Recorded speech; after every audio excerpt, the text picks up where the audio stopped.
everybody, welcome to WhatCulture Gaming. I'm Scott, joined by Josh. Hello, Scott. Josh, my friend, we have just watched a whole ton of video game announcements and streams and whatever, and we thought we'd round up the biggest announcements from everything that just went down across the last few days. That's the Summer Games Fest, that's the Xbox and Bethesda stream, that's the Capcom stream. It's just all the best stuff that's doing the round. So we're going to go in almost reverse order as the list that we would usually do, and just kind of go with the biggest stuff. Come on, Not counting down to anything, but it's going to roll through the biggest stuff. So I think the biggest talking point is the Last of Us remake, Part 1, as they're now calling it. And Mr. Josh is way more positive on this than me. I think it's largely kind of pointless, but you should say something positive to balance me out. Well, Scott, I don't disagree that it is kind of largely pointless. Do I need a Last of Us remake? No. I don't, but if I'm going to get one, I am going to enjoy it, because I do think there is room for improvement for as much as I do love that original game, and hopefully we see that with this remake. Hopefully we see the combat from The Last of Us Part 2, which even if you don't like the story of that game, I think you can agree that the combat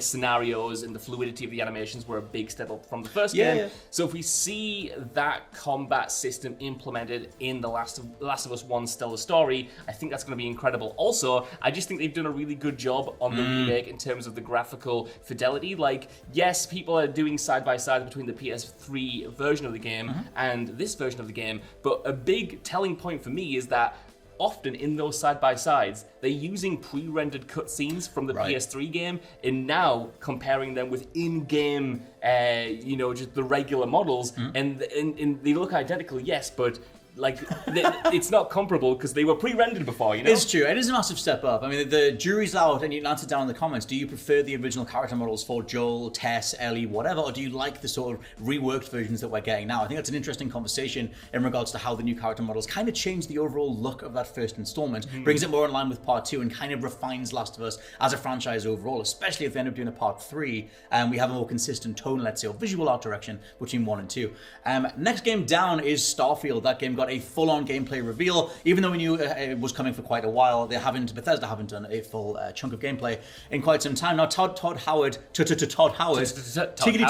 literally said that it was going to be Skyrim in space. He lied. It was No Man's Sky in space, which is already in space. Lol.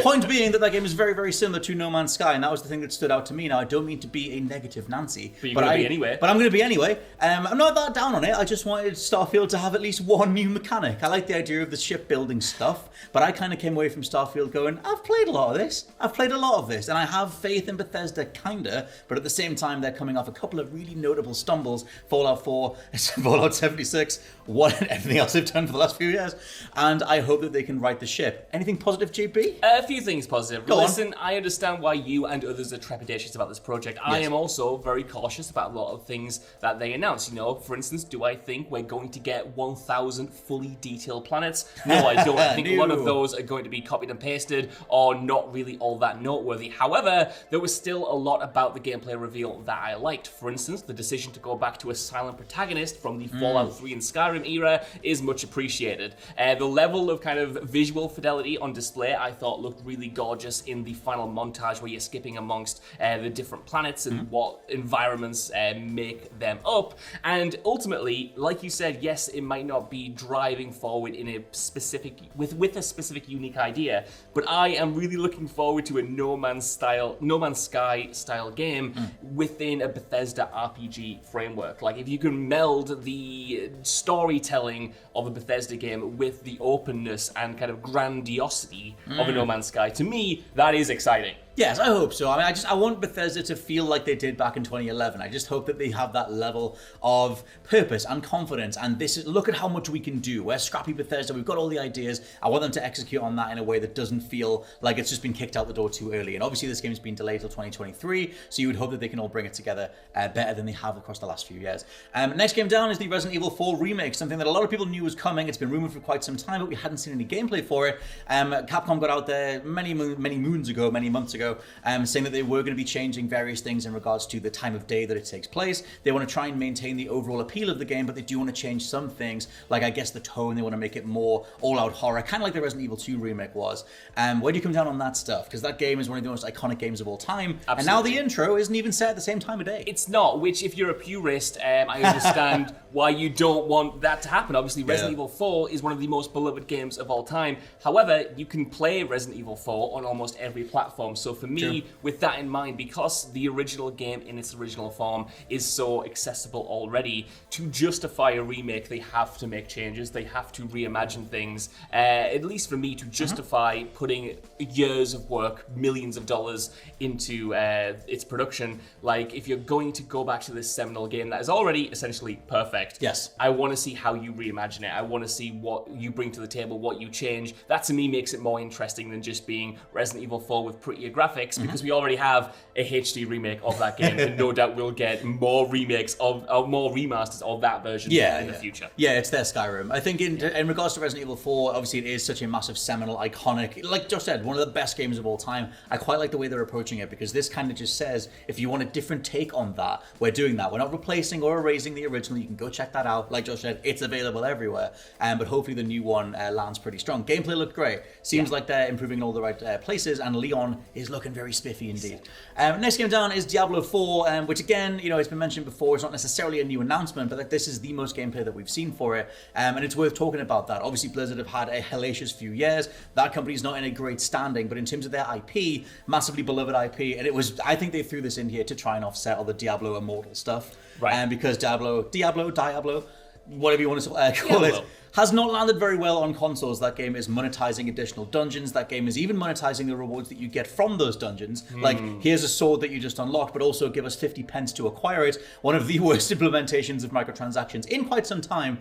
So I think they kind of got out there and just went, here's Diablo 4, here's the thing you've been looking forward to for quite some time, and hopefully it lands better. What do you think of the old Diablo IP? I can't say I'm like a diehard Diablo fan or anything like that. The only game I've played is Diablo 2 when I was a kid, but I loved it. You played Diablo 3? I didn't play Diablo 3, my friend. Can you believe it? Something about its art style, I know, yeah. Something about its art style just kind of like didn't jive with me. However, the kind of more brutal and certainly more gothic art style of Diablo 4 hooked me immediately, and the things that they are saying about this game, the fact that microtransactions are apparently only going to be cosmetic, the fact that it's got all of this content at launch, and hopefully the way that they support it, as they did Diablo 3, should give it this kind of like longevity. Just from what we saw, it looked punchy, it looked gory, and as, like I said, not really a Diablo fan, it got me intrigued about what this thing's going to be. Also, seeing Rod Ferguson, we mentioned this in the podcast earlier this week, seeing Rod Ferguson, previously of Gears of War fame, suddenly heading up this game, I didn't know he'd left the initiative, so to see him be like, this is Diablo 4, I was like, that is unexpected, but kind of cool. Yeah, Blizzard needs some sort of friendly face that people like us will recognize as, that's a person who used to work on a game that I love. And yes, him presenting Diablo 4's newest presentation, I think, went down pretty well with fans. But yeah, again, jury's out down in the comments below as to which sort of overall art direction you like for Diablo, but this thing seems to be going down pretty well, far more realistic look overall. Next game down, which is a quick one, is Overwatch 2. Just rolling this in because of how massive Overwatch especially used to be, and I'm curious how people are taking to this. This was the most amount of gameplay that has been shown for Overwatch 2 in quite some time, or at least it's been a little while since we got a gameplay update. What do you think of Overwatch 2? I kind of just looked at it and went, what? It's Destiny 2 all over again.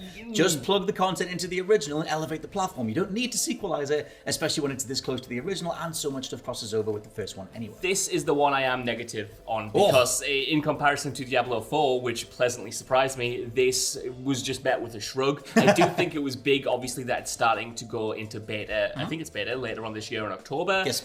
So that was sooner than I at least anticipated it. But yeah, overall, I'm yet to be convinced as to why this game needs to happen. Unlike Diablo 4, which I'm more excited for, and I think has more momentum behind it. Just going off how Overwatch 2 has been delayed so many times and how we should have had it already makes me skeptical. So this is definitely the one that, while I concede it's a big announcement and a big re-reveal, it's one that I'm not necessarily excited for. I do remember when Overwatch owned the world. I remember that 2016. I remember that being a hell of a time. I'm curious if they can ever get back to that, especially because a lot of us are kind of suffering the old superhero fatigue, and I feel like Overwatch landed at a time when it could coast off that nicely and kind of ride that stuff out. But yeah, let us know what you think down in the comments below of Overwatch 2. Next thing down is Hideo Kojima's Xbox exclusive original game. Doesn't have a name yet, but is apparently a cloud-based game and something that he's wanted to work on for quite some time. There was a Google Stadia cloud-based game rumored for a while that Kojima was going to put together, and that all fell apart, or at least got cancelled when Google Stadia itself stopped doing very well. Kojima was apparently very upset by this, and it seems like this is the game that's been picked up. In theory, it's a cloud-based horror game. Yes. And it is Xbox exclusive. So what do you think of old Koj going back and forward? I think that his name is doing a lot of heavy lifting for my anticipation for this game, because like you said, a cloud-based game is something that I'm very skeptical of. Same.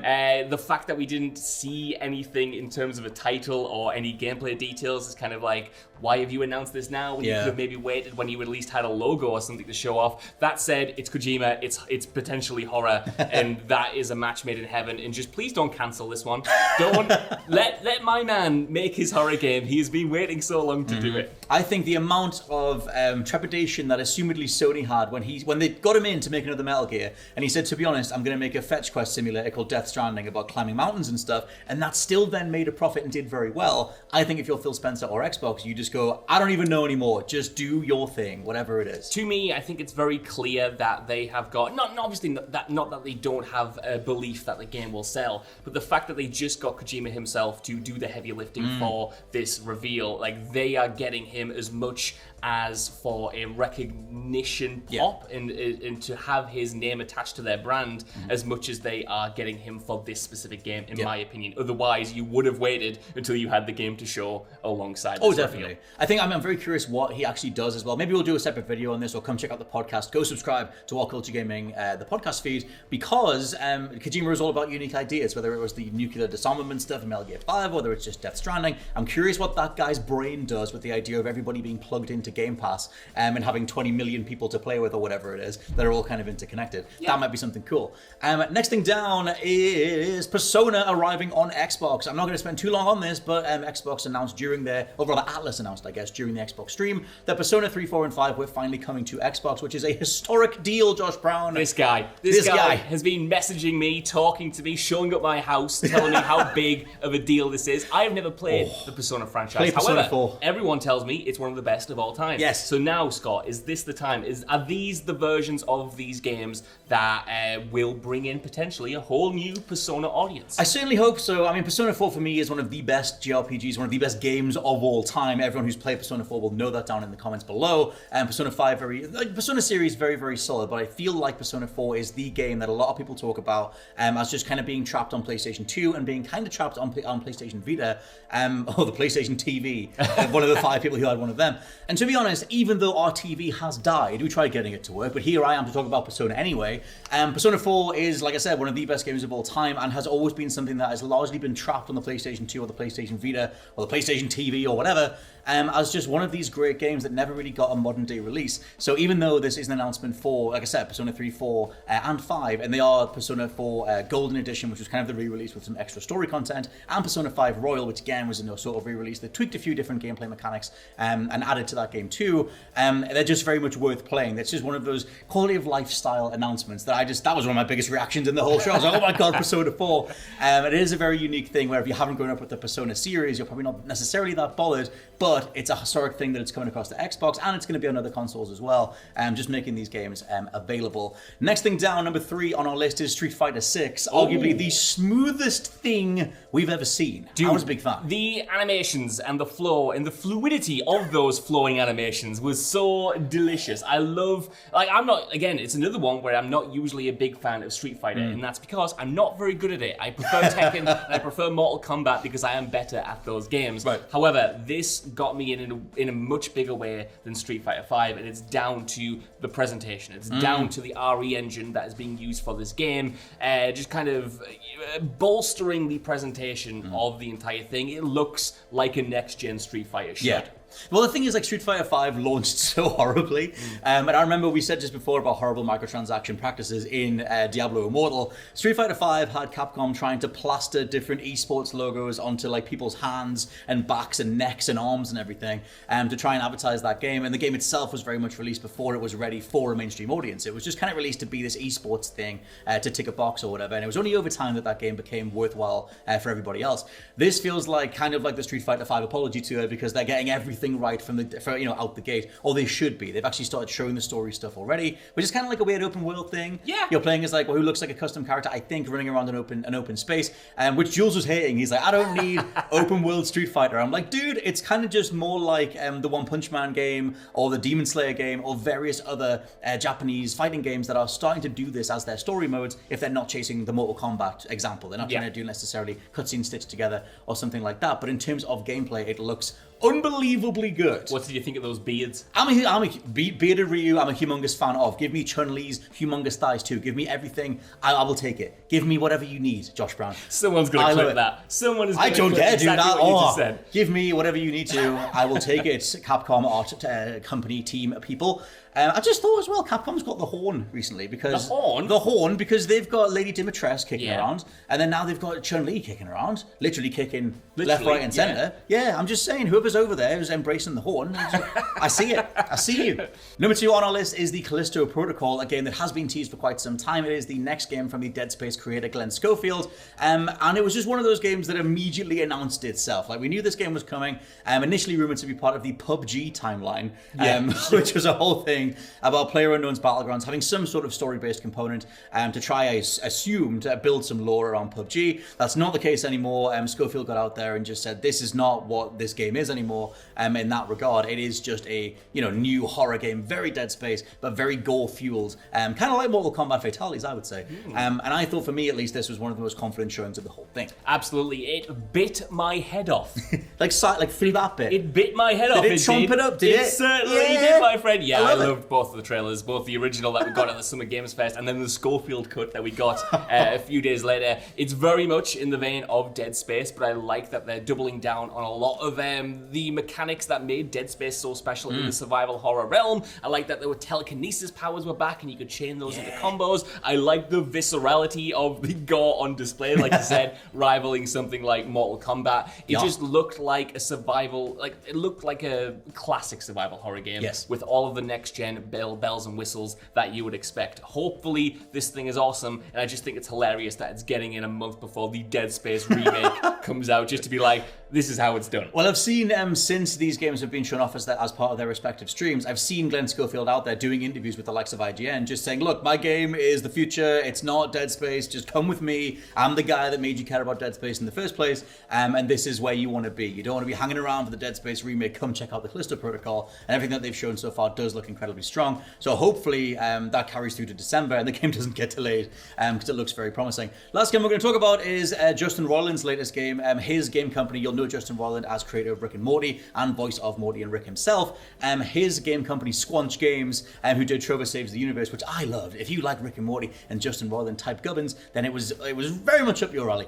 Their new game is called High on Life, which is a whole game about, it's a first-person shooter where you're collecting various creatures who are a race of weapons. Yeah. They're like a race of aliens who are designed to look like weapons, and they've all been captured and taken to some sort of facility, and you're trying to bust them all out. So every single time you save someone, you get a new gun that talks to you, and one of them is obviously doing the Morty voice, because that's Justin Roiland's bread and butter. But what do you think of this as a less effusive Rick and Morty fan than I? Absolutely. I still thought it absolutely hit. I thought it was a confident showing. I thought the comedy was funny, and in comparison to the actual Summer Games Fest presentation, to start the Bethesda and Microsoft one off with Hollow Knight, Silksong, and then to jump straight into this and Redfall, I just thought, how confident is that to have something that is so personality driven and yet not cringy? And that was a very important thing for me, because while I like games like Sunset Overdrive, they get kind of that meta, wacky humor, a little bit wrong, a little bit cringy, but because, like you said, it's from some of the people involved with Rick and Morty and what have you, it feels more on point, it feels more authentic, it just feels like it's not mandated fun.